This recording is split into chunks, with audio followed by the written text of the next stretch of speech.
आज हम देखने वाले हैं गुरु मंत्र का प्रभाव। स्कंद पुराण के ब्रह्मोत्तर खंड में कथा आती है। काशी नरेश की कन्या कलावती के साथ मथुरा के दशहर नामक का राजा का विवाह हुआ। विवाह के बाद राजा ने अपनी पत्नी को अपने पलंग पर बुलाया, परंतु पत्नी ने इनकार कर दिया।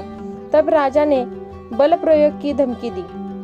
पत्नी ने कहा, स्त्री के साथ संसार व्यवहार करना हो तो बल प्रयोग नहीं, स्नेह प्रयोग करना चाहिए।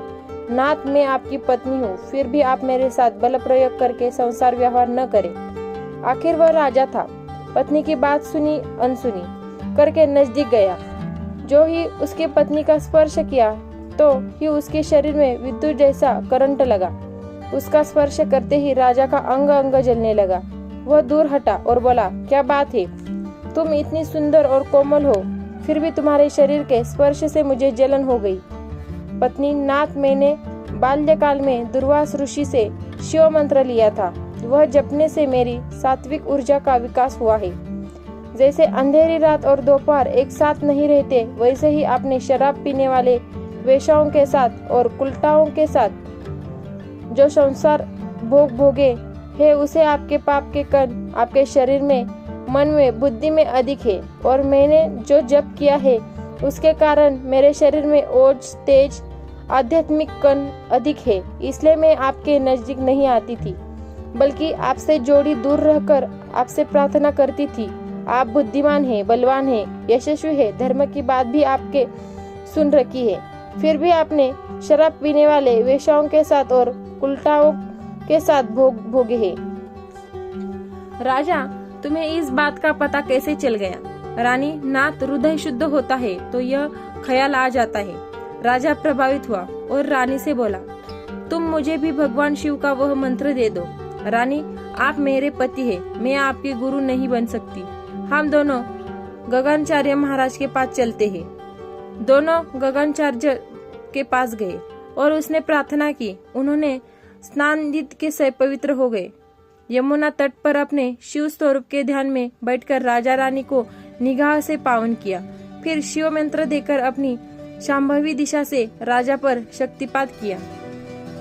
कथा कहती है कि देखते देखते ही कोटि कोटि कौन राजा के शरीर से निकल कर पलायन कर गए। काले कौवे अर्थात तुच्छ परमायु, काले कर्मों के कुछ परमायु करोड़ों की संख्या में दुष्म दृष्टि के दृष्टाओं द्वारा देख गए। सच्चे संतों के चरणों में बैठकर दिशा देने वाली सभी साधनों को इस प्रकार के लाभ होते हैं। मन बुद्धि में पड़े हुए तुच्छ कुल संस्कार भी मिटते हैं। आत्म प्राप्ति की योग्यता भी निखरती है।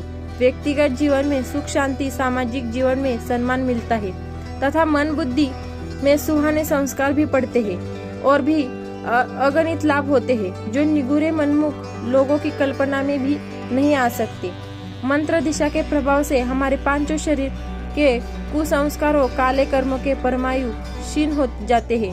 थोड़ी ही देर में राजा निर्भर हो गया और भीतर के सुख से भर गया।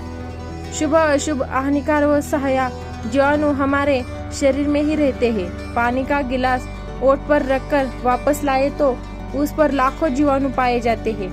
यह वैज्ञानिक अभी बोलते हैं, परंतु शास्त्रों ने तो लाखों वर्ष पहले ही कहा दिया है। सुमति कुमति सबसे उड़ रही।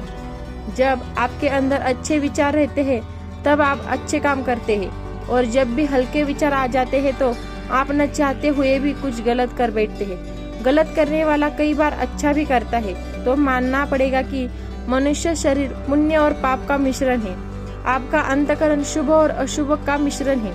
जब आप लाल प्रवाह होते हैं तो अशुभ बढ़ जाते हैं।